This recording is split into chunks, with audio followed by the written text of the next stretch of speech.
I'm back on Hawaiian Beach. I figured I'd actually start with the basics, which I made a couple of suppositions in my last video, which was that A, people know how to finish this, and B, they know how to do a 2-strand lace. I'll just start with that, and maybe I'll move on to a couple other things. I use for a dispenser, I actually designed this myself, which is a little handy, I fashioned it after a tape dispenser, like the type that I use for framing, and a simple way for me to hold on to the fabric and be able to dispense it neatly. And I've got a couple of the supplies that I always use, which is this Scotch tape dispenser. This is for splicing two pieces. They have a habit of putting either splits in the actual ribbon, or sometimes you run out of a roll in the middle of a lay and you're like, oh, what do I do? So instead of throwing it away or wasting ribbon, you could actually just splice them, and I'll show how to do that another time. And then of course scissors and a kind of a cheap tape measure. Usually the lays I make, I've seen them normally be 36 inches. The ones I make are normally about 40 inches, just because it hangs nicer. So the first thing I do is I'll measure out about 8 inches. And then make a flat loop. I have to divide my attention because my son's out there in the water right now. We're over at Hawaiian Beach as kind of usual. So this time you tighten it. The other one I said tighten it kind of loose because you'll have to open it up and fix it, but this one you can tighten it all the way. Normally, and I'll do it at the end, I also you want to leave enough room to tie a knot with both ends, but I'll put a taper on this one, which is just a 45-degree taper, and it makes them be the same size, and it puts a neat little kind of crimp on the ends of the lay. So to start, I'll lay it down so you can see. It doesn't really matter which one you start with it's two colors, because it's going to come out essentially the same. But I take the bottom, I lay one over my fingers, and the one beneath is the first one I'm going to mess with. So the first thing I do is I fold it. It's going to be hard to see this. Hold on. I make a 45, damn it, I can't get my fingers to grip right. There, I'll fold it backwards. Alright, I make a 45-degree fold. So I make basically like a right hand fold, and then I wrap it around behind that fold, and it'll look like this. Alright, then I take the top one, dispense a little bit more, I fold it over, and then I loop it through. And that's essentially how you start it.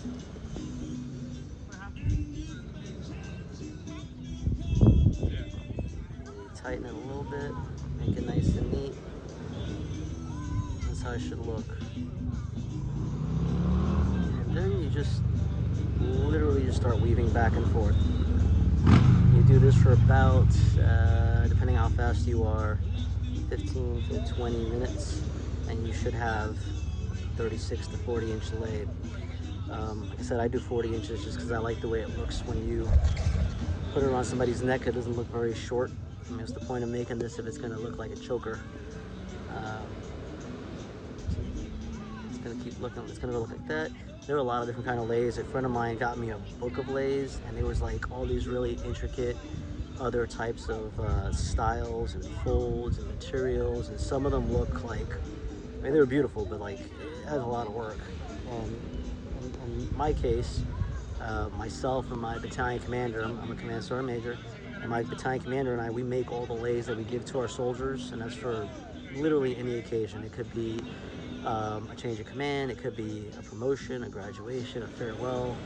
There's like so many different events that we hand out lays for, achievement awards,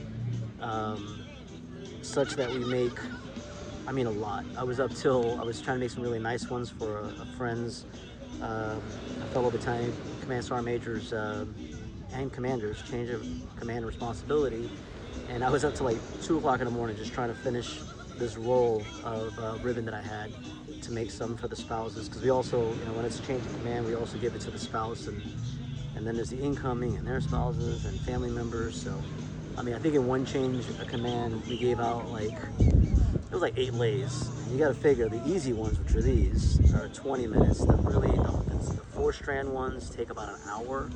And sometimes we'll do like a really special one. The ones that I made for the outgoing battalion commander and command sergeant major, each took me 4 hours to make. So that was basically the entire Saturday, just leis, just trying to make something that's, you know, personal. I've never bought a lei in 2 years that I've been in command, and I never will. I figured if it's worth my time, it'll be worth my time to make. I don't begrudge anybody who does. I mean, that's fine. People's time is valuable, and you know, I probably could be using my time more wisely, but it's my personal time, and I'll use it how I see fit.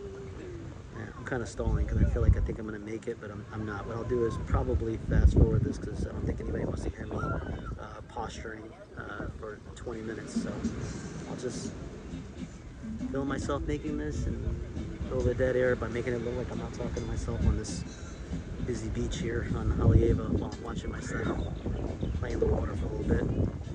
I've been, it's a beautiful day. I've been paddleboarding all morning. He's been on the tube right now. He's got his goggles on. He's looking underwater.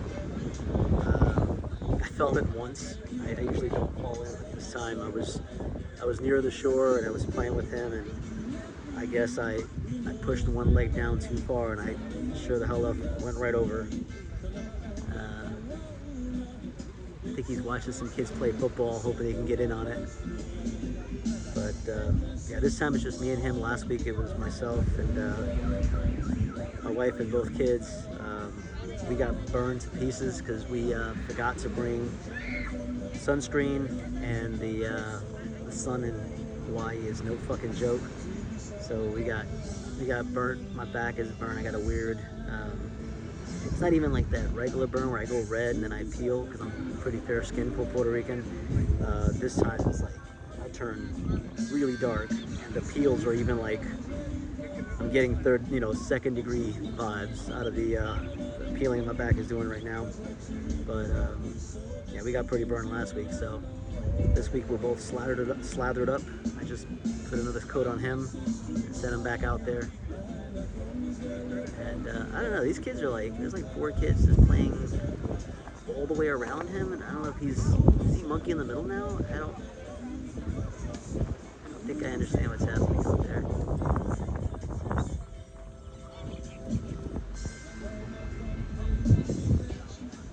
What are these people doing?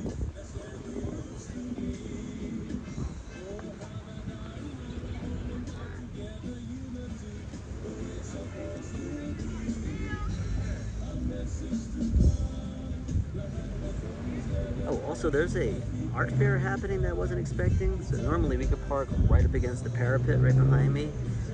This time, luckily we found a spot across the street, but you know, it's good to have a Jeep because this rain is not a problem. But yeah, if I had brought the van or a sedan or something, I would be up shit creek because there's some big art fair that we were not anticipating, and it is packed up here. There's very few people on the beach, but the actual parking all the way up and down from the town all the way past to the intersection beyond Haleiwa Beach Park parking lot. It's just packed with all kinds of cars and everything. There's a shit ton of people. I'm gonna have to go over there and check it out. Everywhere we go, we normally buy a not Hawaiian, but a mask. So I've got some from all around the country. Usually we do like a little wall display of some kind of, you know, geometric spacing or something like that. And this time, being in Hawaii is certainly one of the places. And I have them from different countries, or really from different continents. So I have one pair from Africa, 2 pairs actually from Asia. I got one in Mongolia, and I have a pair from Korea that I've had since for a long time. The ones in Africa I got from Chad. I had them made, and then years and years ago, like 18, I don't know, a million years ago, when I was stationed in Germany, I got a pair in Italy from Venice, so the Venetian masks. It was the first pair that I ever got, and so it'd be nice to have them from America. We were gonna go to like the Southwest and maybe get some from over there, but what better place than Hawaii to get some, you know, relatively traditional masks. So normally they're either custom made or pretty decent quality. They sell them in the PX, but I'm not going to go that route. I don't want an artifact or anything, but I certainly want something that's, you know, a little bit higher quality and maybe a little less mass produced. The ones in Africa were weird because we went down this back alley. Our driver, I think it's on my Facebook list. Our driver went and took us to like into town in Chad, and if you're not familiar with Africa at all, Chad is a very impoverished country, so it was a little sketchy, but yeah, we went over there and yeah, we ordered a couple of things, ordered some gifts for family members, like a bunch of stuff, and I don't have mixed feelings about spending money like that. Cause, hold on, what's up, bud? You're not gonna do that. Okay. You going back in? You don't want to take the noodle? No? Okay. Yeah, so here, I'll take a second, and I'm definitely going to fast forward in case I don't. That's probably 20 inches worth. But yeah, I mean, I feel a certain kind of way, but you know, they were literally hand making this stuff like while we were visiting them, and placed an order, came back and picked the stuff up a couple days later. But I definitely think we spent some good money, because it wasn't just me, it was myself and like 4 or 5 other people, and once one person opens up the wallet, everybody starts like, ah, sure, I'm gonna get a bunch of shit. So we spent a good chunk of change, and you know, hopefully they gouged us and got a good, you know, price for their stuff, and we got these, you know, 2 African masks that really, they smelled to high fucking heaven when we first got them. Like, we had to let them off gas for, I think I had them in the garage for weeks, letting them off gas. Whatever the black paint that was on it was, I don't know, that shit wasn't, it wasn't some stuff that we're used to. But yeah, once they off gas, we have them hanging now, and yeah, so I want to get one from Hawaii. Maybe they have some over there, I'm not sure. I didn't expect to be narrating an entire fucking lay, but here I am. I'll probably review this, roll my eyes real hard, and call it good. I don't expect to be doing long form videos or anything. I just want to show people how to do these, because I couldn't find any good resources on how to do a couple things like splicing and how to start it, which color goes where when you're doing multiples. Definitely not for 4 colors. And then finishing. So I'll get to the end of this. There's a way to, at least the way that I do it, to finish it off both for 2, 4, 6, or even 8 strand lays. And I've done 8s before, and every I think like every pair of strand you add adds like 2 hours, and because it has to fold back on itself, this one only folds back when you look at it. Hold on. See, it's gonna fold over when you go in. It's gonna have a bit of waste, because like instead of going all the way up, it's cutting back. So it's probably like 50% waste. So if you got a 40-inch lay, it's probably at least 80 inches of material that you're using because of the folding. When you have 6 or 8, it's like way worse. You probably, for every 40-inch lay, you're probably using at least 100, maybe 120 inches, probably about 100 inches, especially if they're thicker, like the 5/8. This is 3/8 inch ribbon, which is kind of standard. Oh, so where I get this from, if you've listened this far, I probably should have front-loaded this information. I'll do a better job next time. But so I get this, ironically, you can get this from Walmart, right? The place that I go to, which is the same place that supplies it to Walmart, is called, oh, we got some motorcycles coming. I don't even know if you can hear any of this, if I'm being honest, but the place that I go to is called Max Imports. You can find them if you're in Hawaii. They're local. They're the actual importers. You go there and it's like this small kind of like a warehouse with two sides, super friendly people there. You just walk in, they have the stuff on the shelves. They have a lot of colors that you can't find at Walmart, or you can get more quantities. I normally buy this, I'll spend like $200, I'll tell Jennifer, I'll spend $200 at a shot and buy, hold on.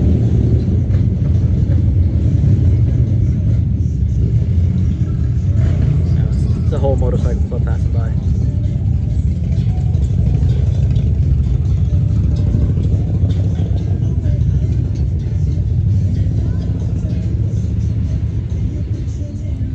Okay, so yeah, I'll buy like a bunch at a time because I go through these pretty quickly. I only buy the gross grain ribbon. It's probably grow grain, I don't care, but the gross grain. It's the one that has the, let's see if you see it. It has the texture from the lines. Basically, it's not satin, right? The satin is the one that's shiny and smooth. The satin, when you're trying to weave like this, and I'm sure people do a much looser weave, right? Mine is usually because I don't know, maybe it's my personality type, but mine is super controlled and tight and strong weave. I think you can beat somebody with these things. But for that, and so they won't collapse, I use specifically the grow grain ribbon. I've bought them on Amazon and from like direct other sources so I can get them cheaper because I'm cheap as shit and I'm coming out of pocket for all this. And I've really just given up on all that. Like I basically get the Max Imports version and only that. So like I said, you can find them on Google in Honolulu. I don't think they ship, but otherwise they sell them on Walmart, including on Walmart Online. However, they have other brands on there. So just kind of beware. There's also, in the spool, they usually have like a 1-inch, oh my voice as the music stops playing, they have a 1-inch core. That's the one you want. There's some that have like a smaller, like a 1/4-inch core, like the circle in the middle, that because it's on a spool, and the circle in the middle. The one you want is the one that has the 1-inch core. For some reason, that one's the one that's got the right thickness and rigidity of the actual lay material. So it's been 17 minutes that I've been blabbing on. I'll measure it. To me, this looks to be about, and I usually will smooth it out. I think it's probably about 26 inches, I think. Oh, that's centimeters. I usually have a different fabric tape that I use. This is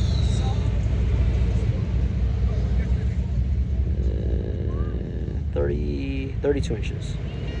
I usually have to keep track because then every once in a while you can't make them too long. There's such thing as too much of a good thing, because then when you go to put it around somebody's neck, it's hanging like super low and shit. It doesn't look very good. There's like a sweet spot I've found, and that's 40 inches. So every once in a while I'll make it too long, which is fine for the two. You just kind of pull them out till you get to the right size, so you're not wasting ribbon too. But when it's like the 4 or God forbid the 6, then you have all that work and you're pulling out 3 at a time or 2 at a time per row. That is very irritating. And then, so this dispenser that I'm using, I'll pan back to it again. Like, it's super good for keeping things nice and tight. It's a design, it's something that I custom